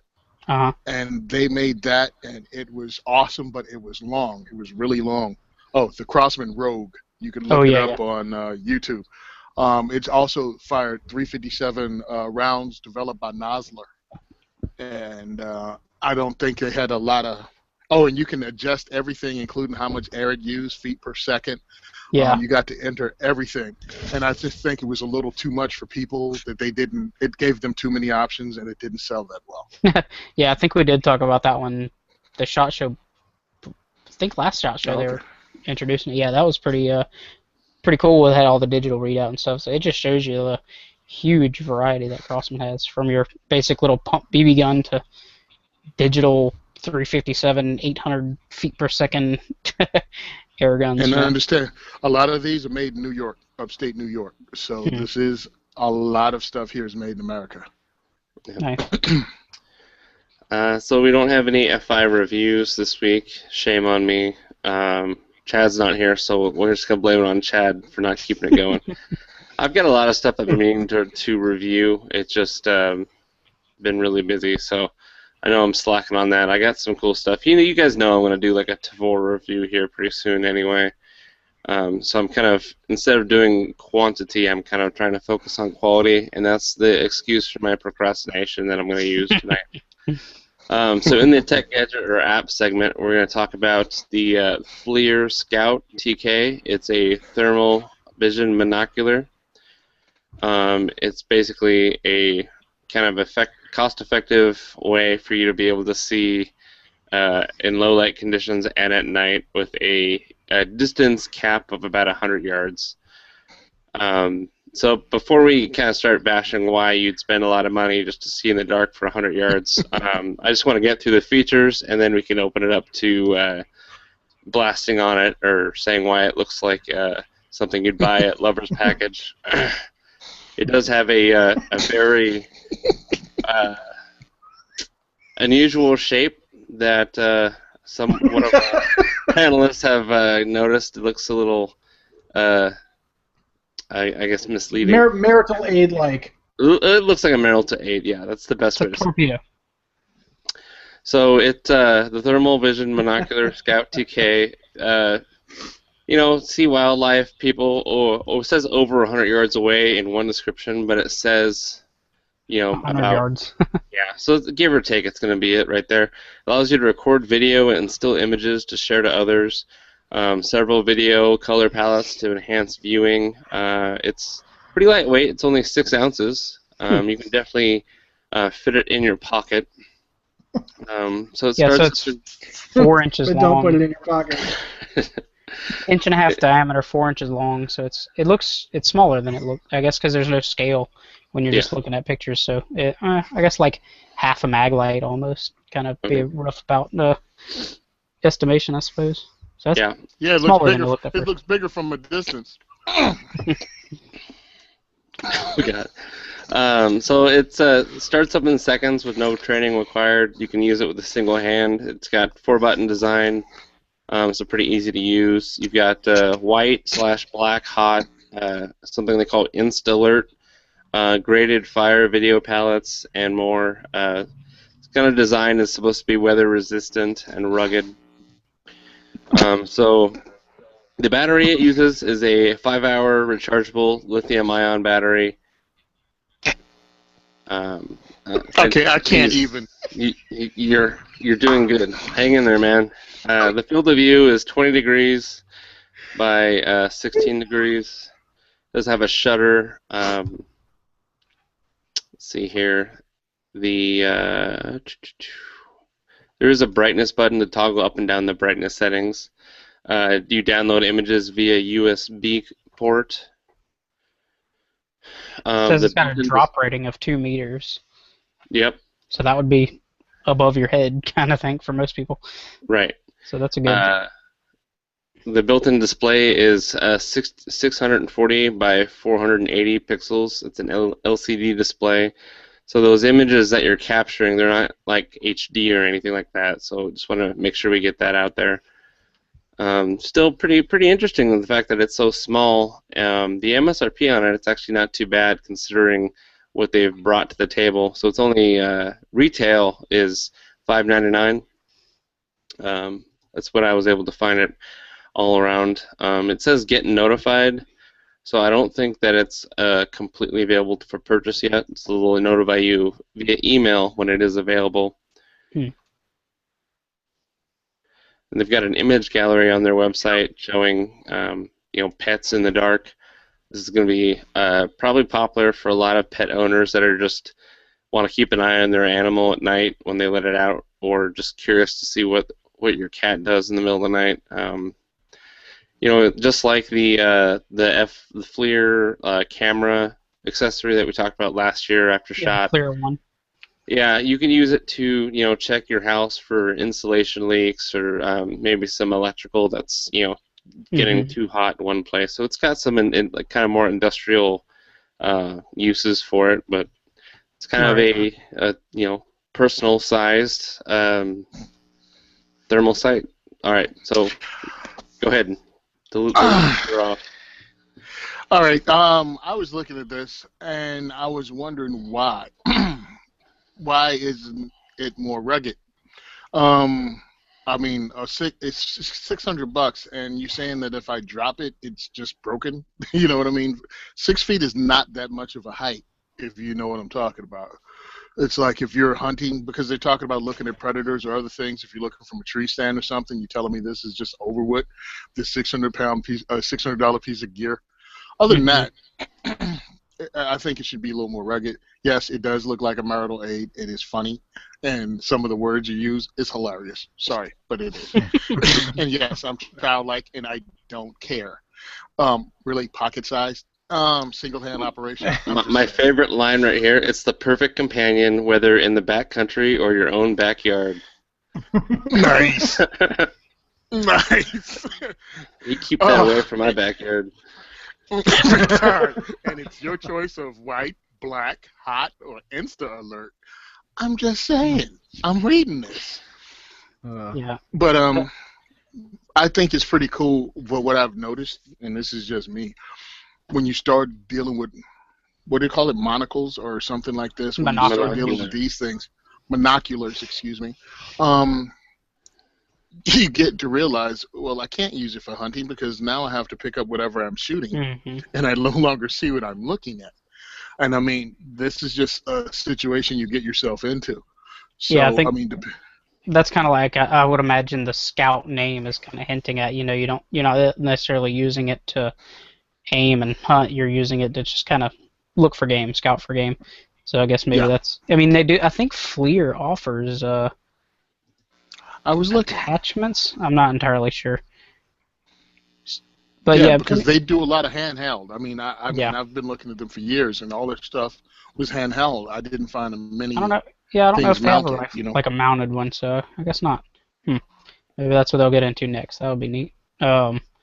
One thing I was just kind of curious, I went onto Amazon, just searched the FLIR Scout, and you see the FLIR Scout 2, which I would assume is their higher end version of this because it's $29.45 on Amazon, and then they have the 2 320 and then the 2 240. I don't know what the difference is in them, but the 240 is $18.99. So I imagine this TK is more just kind of like to get people into it, because I mean that's more than, or that's less than half the price. That's like a quarter of the price at least. To get you into the game, and then the distance is only 100 yards, but at the same time 100 yards is a pretty good ways to see in the dark if you can't see anything. And really one of the things of this is search and rescue. I mean, 100 yards, bingo. It's not great, but if you're looking for somebody in the dark of the night, this can really help. And you don't need a lot of, you need a lot of them. It depends on what service you're with. It can get people in. It can save lives. I mean, I'm not, Right. And for 600 versus 3,000, you could potentially outfit more people, assuming, kind of that ruggedness that Tony was mentioning, but I mean, it's gonna sound dumb, but it does have like a lanyard attachment. So I guess if you're worried about dropping it and breaking it, just strap it around your neck or on your wrist or on a piece of gear or something like that. Yeah, I mean, it's really important. These kind of things are life-saving. I mean, they can be life-saving. That's the way I look at a lot of this. Other than that, it's kind of curious and, a fun thing. Or, I mean, I don't know if you can hunt at night or, depends on rules and what you're hunting. I think it could be, too, like a good... It could be like an assistant, just kind of like... I know around here we have a lot of farms and stuff like that. And I had a guy I went to college with one day. He stands up in the middle of the class, like slams his book closed, stands up, and he says, "I gotta go kill me some hogs." There's just a bunch of hogs tearing up their yard, And if you kind of, it's the middle of the night, you suspect there might be some hogs or some kind of predatory animals or something like that in your fields. You could use this to, spot just to see if it's even worth going out, kind of thing. Not necessarily for hunting, but for, I guess, scouting. To True. figure all that out. So I mean, I guess being that kind of like we're not necessarily the application, or a lot of us aren't necessarily the target market of it, obviously, or else we'd be able to name all the the reasons you'd want it offhand. But I imagine for the people that it is useful for, it's really good. I know FLIR is a trusted name. I mean, they mount them on freaking battleships, these giant versions of them, So it's kind of like FLIR is a good name, so I imagine. Well, actually, FLIR, this is their company name, right? FLIR? Yeah. Well, what they took was forward-looking infrared. I mean, that's what they took. They just made that, they trademarked what it is. Right. So it's not necessarily the company name is good. It's just they trademarked what it's called. Like calling something radar, naming your company radar. You know what I mean? Or whatever. So... I mean, but yes, they've been out for years, and I haven't really heard anyone trash anything they did. Yeah, so imagine them getting into the budget game. Hopefully, opens up some doors to people that could see the utility in it, but necessarily might not be able to afford it, kind of thing. And I think they started that with their FLIR 1, for the phones and stuff. But those are going to be a limited application. I'd really be excited about this thing for a law enforcement or security angle. If you have a suspect jump and run on you and you're looking for somebody who's hiding in the woods, man, this is fantastic.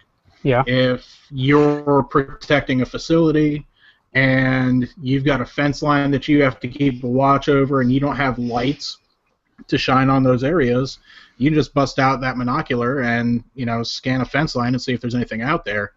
And at the price point that this is at, $600, you're getting into the realm where if an individual officer wants to purchase something like that, it's expensive, but it's in the realm of being affordable. Right.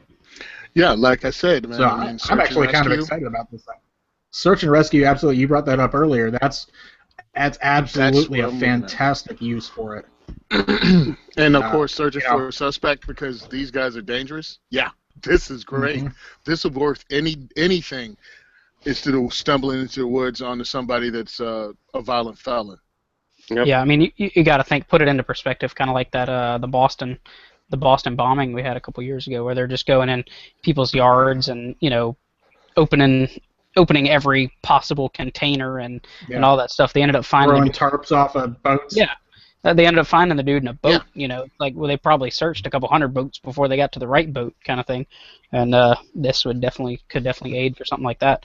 Or even, if you, I guess, kind of like Tim was saying about security, you suddenly see that there's a hot car that wasn't hot, you're in an area that everything's kind of dead. You notice there's a warm engine down the road a little bit that's just sitting there. There's a car. It's going to give off a heat signature, so I guess that could be like another use of that kind of security, like you said. Yeah. Or honestly, anything that brings in more information to you when you work in security can't be a bad thing. And then when you go with the price point that is not prohibitive, makes sense to me. You're camping, you're in your tent, something wakes you up at about 2 a.m. You kind of want to see what's out there and see if it's worth getting it out of your sleeping bag into the cold, crisp air in your long johns. I'm trying to break it down to like a rudimentary civilian, like layman term, like what are these hipsters that read Gizmodo and Wired gonna buy this thing for? To spy on their cats and dogs at night, and to take camping and kind of see the world through a different lens.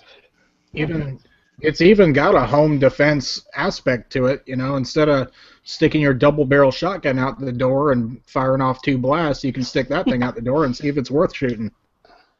There you go. Right.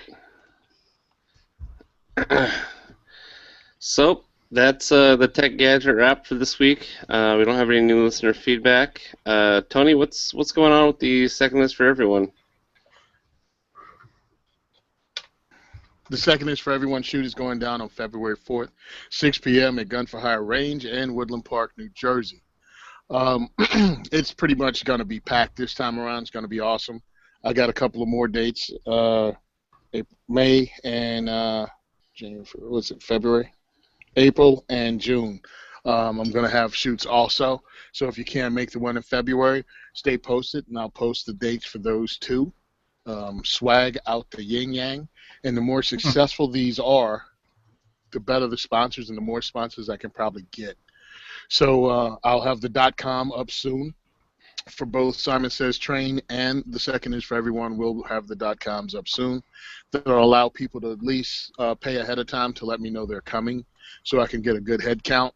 And the more people that come, the better I can afford to do other things. You know what I'm saying? Because what I'm doing is just taking everything from this and pretty much dumping it right back into it to make it a good time. I want to turn this into an event that just you want to come to. You know what I mean? You want to be a part of. You want to say you went.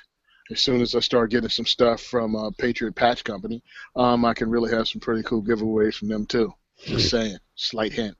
Just gonna give me your address, man. Oh, my address is, never mind. But thanks a lot for giving me the time to talk about this. And you guys out there, I appreciate you listening to me every week, telling you about getting involved in the Second Amendment in your area, because it is really important. As Ryan was just talking about what's going on near him, these people will try to sneak legislation in when you're not paying attention. When some stupid news story like protesting the Oscars, you have no idea what they're doing on the backside of this, and you won't find out until people in New York did in the middle of the night when they passed a stupid bill. Same thing happened in Colorado. Same thing happened in Washington State. Same thing happened in Oregon. There is a mission in place to take your rights away. Please pay attention. That's all I'm saying. Join a local group. Join a national group. And if you don't like the NRA, don't frickin' join the NRA, but join somebody else and fight for your rights. All right, thanks, guys. That's the end of me and my little soapbox this week. Yep, no problem, man. So, wrapping up, send questions or comments to myself at cross@firearmsradio.tv. Remember to subscribe and leave us an iTunes review. Check out all the other shows on the Firearms Radio Network at firearmsradio.tv/iTunes. And be sure to visit the Firearms Insider for reviews and industry coverage. If you want some SHOT Show coverage, I'd say the best bet, at least visually, is to go on to our Instagram, Firearms Radio Network, and check out the pictures that are being posted. Also a little bit on the Facebook page as well. Yeah, I notice the Firearms Radio Network has been sharing a ton of different stuff. So even, I think most of our shows weren't able to make it, but a couple have.